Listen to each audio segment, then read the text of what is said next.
तो 2700 वोट हासिल किए। हम हारे कितने से? तो महज 2100 वोटों से।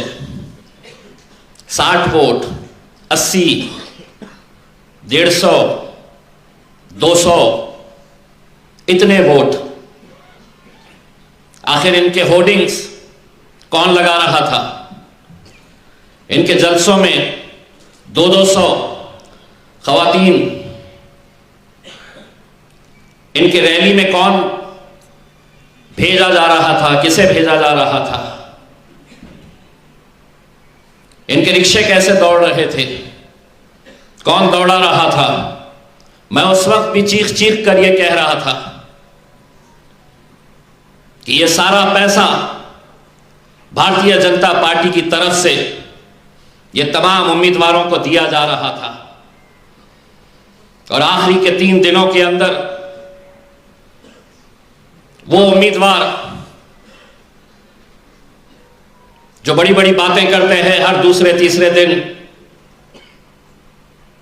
उनको पैसा इसलिए दिया गया था कि इलेक्शन के दिन दोपहर में 3 बजे के बाद मजलिस के जो गढ़ है, मजबूत इलाके हैं, वहां पर जाकर माहौल खराब करो। कभी इस बात के ऊपर गौर करिएगा, सोचिएगा कि हम कहां जा रहे हैं। जब जवाहर नगर पुलिस स्टेशन के बिल्कुल सामने भारतीय जनता पार्टी के दफ्तर में, उस दफ्तर के अंदर जब रेड हैंडेड जब हमारी टीम वहां पर पहुंची, तो बड़े अफसोस के साथ यह कहना पड़ रहा कि महज 1,500 रुपया हासिल करने के लिए बुर्खा पहनी हुई हमारी माएं और बहनें उस दफ्तर के अंदर पाई गई। हमारे ही किसी नौजवान को यह जिम्मेदारी दी गई थी कि जितनी तो मुसलमान औरतों को यहां पर लेकर आएंगे, 500 रुपये कमीशन दिया जा रहा था। 1,500 रुपये वोट खरीदने की कीमत दी जा रही थी। इख्तिलाफ आपका मुझसे हो सकता है, इख्तिलाफ नासिर सिद्दीकी साहब के साथ हो सकता है, लेकिन 5 साल जो कौम का इतना बड़ा नुकसान किया गया है, उस दौर के अंदर जहां पर चुनकर आने के फौरन बाद भारतीय जनता पार्टी के कुछ नेता किस तरह की बयानबाजी कर रहे हैं।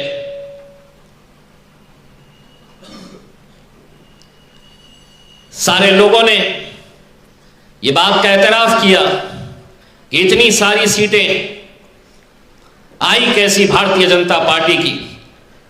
कोई ईवीएम पर सवाल उठा रहा,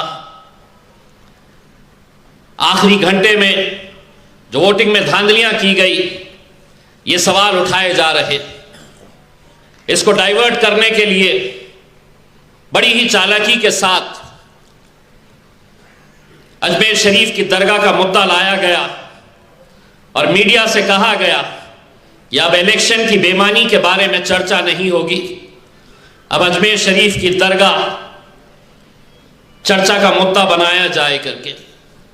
मैं उस हुकूमत से यह कहना चाहता हूं, किराड़पुरे की राम मंदिर को बचाने के लिए अगर इम्तियाज जलील जा सकता है, तो अजमेर शरीफ की दरगाह बचाने के लिए भी हम जा सकते हैं।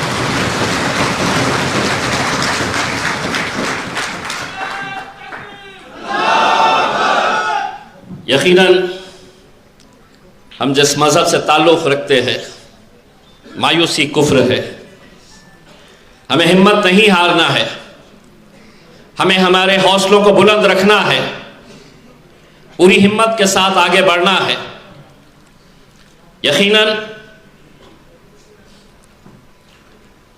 आने वाले वक्त में कॉरपोरेशन के इलेक्शंस होने वाले हैं। लोगों के अंदर इस बात का गुस्सा है कि किस तरह तमाम सियासी पार्टियां एक साथ मिलकर आ जाती है, मजलिस को गिराने के लिए, वो गुस्सा इंशाअल्लाह आने वाले 2-3 महीनों के अंदर जब कॉरपोरेशन के इलेक्शन रहेंगे, आपको मुत्तहिद होकर एक ताकत बनकर मजलिस के साथ खड़े रहना है। और मैं भी एक बात का एतराफ़ करता हूं, कोई भी उम्मीदवार इस भरम में ना रहे, ये सोच अपने दिमाग से निकाल दे कि अगर इम्तियाज जलील को 91,000 वोट मिले हैं, नासिर सिद्दीकी को 80,000 के करीब वोट मिले हैं, तो ये हमारे वोट नहीं है, ये बैरिस्टर असदुद्दीन अवैसी और अकबरुद्दीन अवैसी साहब के वोट है। वरना अगर इस घमंड और इस गुरूर के अंदर रहेंगे तो हमने अपनी आंखों से देखा है 80,000 वाला 5,000 के ऊपर आकर रुक जाता है।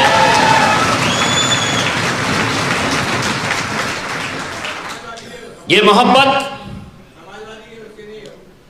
मोहब्बत यकीनन असद साहब, अकबर साहब, जिस तरह की मेहनत दोनों भाइयों ने मिलकर पूरे महाराष्ट्र के अंदर की, हम असद भाई पूरी आवाम की तरफ से आपका तहे दिल से शुक्रिया अदा करते हैं।